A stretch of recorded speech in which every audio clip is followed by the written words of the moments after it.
For I know the plans I have for you, declares the Lord, plans for welfare and not for evil, to give you a future and a hope.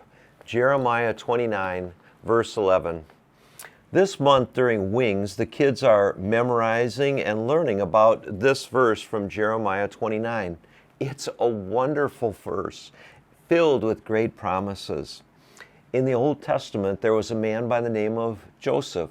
He went through a series of events in his life that could have left him depressed and bitter. He was beaten up by his brothers, thrown into a pit, and sold into slavery, framed by Potipher's wife and thrown into prison, and forgotten by the butler.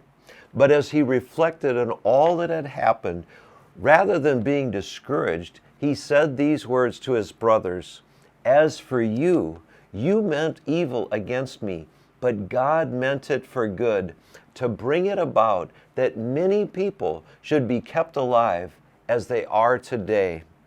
Joseph knew that his life was in the Lord's hands, and because of that, he could trust that all that had happened in the past, somehow, some way, God had used for good and would use for good in the future.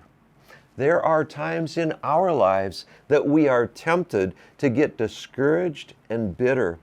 We get fired from a job that we think we've done a good job at. We find out that we have a terminal disease that gives us less than a year to live, or we lose a loved one that has been near and dear to our hearts. All of these and many more of life's circumstances can be a tremendous test of our faith.